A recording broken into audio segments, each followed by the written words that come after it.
Microsoft SharePoint can be a bit of a beast. It can potentially run a bit wild with lots of different sites and lots of shared content.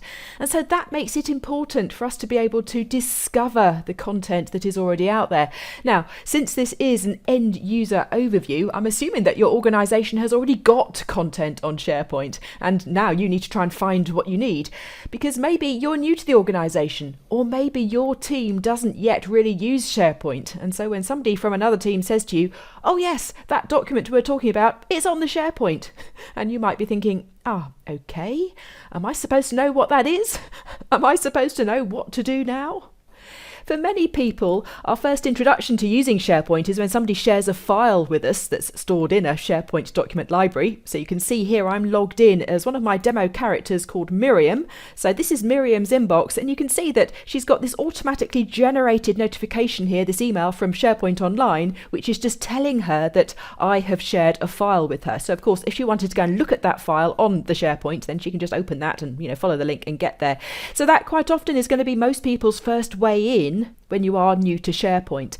But I do really want to talk about the discoverability of content on SharePoint. So as Miriam, I'm going to go back to the Microsoft Office homepage here, the Office 365 portal, and you can see down the left-hand side I've already got SharePoint visible, but of course you might need to click on, all apps in order to find SharePoint, but let me just click that. And what you're looking at here is called the Microsoft SharePoint Start page, and I'd like to give you a quick tour of this. And what you will see at the top, I've got news from various SharePoint sites that I, as Miriam, might be interested in. And news posts on these sites are going to be, headlines, they're going to be status updates, they're going to be announcements. And of course, I can click on any of these to actually go and read that announcement, that news item. But let me just go back to that start page. You'll also see that I can click this little bookmark symbol here to read that later. So if I think, oh yes, that is interesting, I need to look at that, I've kind of bookmarked it, I've saved it for later. And now if you look over on the left-hand side, you can see that is indeed saved for later. Just in case it disappears from this area here, I've got it marked to have a look at another time. But also you'll see I've got the frequent sites that I visit. And what I like about this, it's showing me a little summary of the activity on those different sites. So I'm logged in as Miriam. So it's just given me the summary here that you, Miriam, opened up this particular document a few minutes ago. This particular file is popular. So it just gives me that snapshot of what's going on that particular site. And then down the bottom, I've got some suggested sites.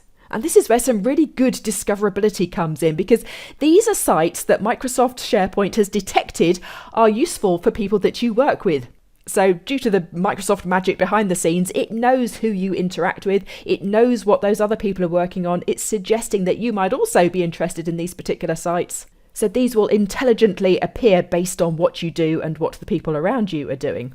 And you'll also notice that all of these sites have got a little star there available. That means you can follow a site for quick access. So let's imagine this consumer tech site. Yes, actually, that is a site that I often look at. So I'm going to click the little star there, and that means it's going to appear over here. So when I click the star, you'll see that appears in the following section. And that just basically means that I can get to it easily from this panel down the left-hand side here. You can always unstar to stop following at any time, but that certainly does make things easier to have the sites that are important to you easily available. And just one other thing to point out are these featured links. Now these are managed by your organisation, so these are going to be links to either external sites or other places within your SharePoint environment that your organisation has deemed to be important enough to always have available on your start screen. Now, when you start working with your SharePoint environment, you will start to notice that there are broadly two types of SharePoint sites that you're going to be interacting with. And the first type is what we call a team site. And this is where you're really collaborating with colleagues and co-workers, and you're discussing and you're, working on documents and whatnot. So that's the collaborative experience. And the other type is much more sort of formal broadcast from your organisation, more of an intranet site. And in fact, if I just click the Create Site button up at the top left-hand corner here, don't worry if you don't have that available, we're going to talk more about that another time.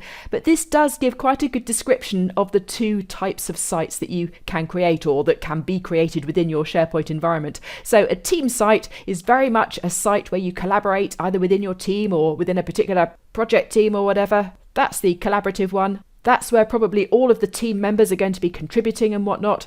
Whereas a communication site, that is much more your company intranet. That's where management are publishing information to the organisation. And generally with these types of communication sites, you often have just one or two people that own the site that are allowed to publish information to that site, and everybody else can just look and not touch. So for the rest of this skill, we will be focusing more on working with these team sites. But let me just close out of this, and no, I am sure I want to close this because I'm not creating a brand new site just now. But if I show you an example of a corporate-based communication site, can you see here? It does look very corporate. You can see on the drop down here, I've got, company news and, senior leadership and board of directors, and, this is the intranet. And of course, this is going to be very much custom to your organisation. This is just an example that you're looking at here. Notice that the navigation is across the top. That tends to be an easy way of spotting what type of site you're looking at. But if I just go back to the start screen and instead go into this consumer tech site, now this is a team site. So down the left-hand side, you can see various components of the team site there. Many of these components are here by default when you create a new team site, but of course you can add extra ones. And you might have other ones that you see in your team sites, like a shared calendar or something. For example, this travel requests entry was an extra one that I added in this particular example. And you can also see, if I just go back to the home of this consumer tech site, you can also see at the top right-hand corner that this is a private group. So it's not open to the whole company. It's got very specific people who are invited to this group. You can also see I'm currently not following it, but I can click that to make it appear in my following list on that start screen. But this is where I can see who are the members of this site, because I know it's private. Well, who are the privileged few who have been invited to work in this particular group? So this is where I get to see the group membership. So I'm logged in as Miriam. So we can see that Miriam is just a member of this site, and I am an owner of this site along with Joni, and we've got a few other members as well. But let me just close that and go back to that start screen. And we've already seen we've got some good discoverability going on from that start screen, but of course you can search for stuff. So up here at the top, you've got that search box. So let's imagine somebody says to you, oh, have you spotted that remote living SharePoint site? It's really good for tips for working from home or whatever. So of course you can search for things. So I've typed in remote living and just hit enter.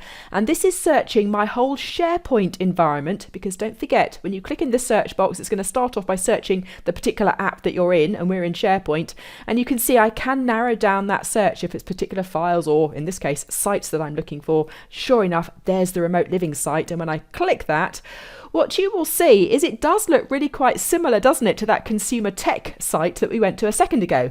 I've got the navigation down the left-hand side here. So we know that this is a team site again, the collaborative type site rather than the intranet communication type site. But this time, look over on the right hand side, I can see that this is a public group. It's open to the whole company, and I can also see who the members are. And because my demo environment's only got 20 or so people in it, that's why it's showing only as 20 people. But of course, if this was open to the whole company in your organization with 200 or 300 people or whatever, then of course they would all have access to this site. And again, this looks jolly interesting, so I'm going to go ahead and follow it. Now, of course, if I go back to that start page, you can see that these extra sites that I am following will always appear up here. But if I'm actually looking at a particular site, then notice these little icons down the side. I can obviously click the little house to go back to that start page, but if I click on this globe symbol, that's where I get a sneak peek of my recent and followed sites, and that saves me from having to go back to the start screen to dive into another followed site or whatever. So that can be quite useful for quick navigation between your followed sites. So yes, we can search for particular sites, but of course we can search for all sorts of things. So let's imagine somebody has said to us, oh, I'm sure somebody posted a really useful document about shoulder exercises, but I can't remember whether it was in the sports team site or the social team site. So I'm just typing in what I'm looking for there, and I hit enter, and you already saw the search results come up quite quickly. But it has found that file straight away. It's a Word document. Now, if I were to click the heading here, it would take me straight into that Word document. So you can see I'm in Word Online here, so I'm straight into the document. It's opened that up in a separate tab. But if I just close back to see the search results, you can see that, look, that is the name of the site, the social site, and that is the name of the folder that this file is stored in within that particular site. So rather than going directly into the Word document, I could click on social. It takes me to the site itself, and if I click on documents down the left-hand side, you will see there are a few documents in there, and I think it was in the sports folder there. There's that same file. And quite often, rather than being pleased at how easy it is to find content in SharePoint, sometimes people say to me, oh, but does that mean other people can find the stuff that I put on SharePoint that I might not want to share with them? But rest assured that when you do a search for a file or for whatever content in SharePoint, you will only see in the search results the content that you have access to look at, that the permissions have already been set that you are allowed to see. So if you have put a document on a SharePoint site that's got certain membership, only the members of that site will see those documents come up in their search results. So what I'm trying to say is when you search, the original permissions for the content will always be respected. And notice it's quite useful to search for people. So let me go to, for example, this consumer tech team site. And this time notice that the search box has changed to searching just this site rather than the whole SharePoint environment. So let's say as Miriam, I'm interested in what activity Simona's got up to on this site. So she's typing my name. So within this consumer tech site, she is seeing all of my activity, including, when I've been meddling with the pages, or if I've, worked with the team notebook, or I've added a list or put a news announcement up there or something. So that's all of my activity that Miriam's looking at there across the site, or she can just look for particular files that I've worked with. So that's searching within a specific site. But if I kind of go back up a level to SharePoint overall, and again, as Miriam, do that same search, so she's a bit nosy as to what I'm up to, so she's going to search for me again, but in SharePoint generally, and I quite like this, you'll see that at the top of the list there, she's got some information about me as a person. So yes, that might be exactly what she's after. She wants to see the recent files that I've been working on. Again, she will only see files that she has access to look at. It's not all of my personal files that haven't been shared. And you'll also see when you search SharePoint generally that we get a People tab appearing in the filter list here. So again, this just gives her good access to the details about individual people.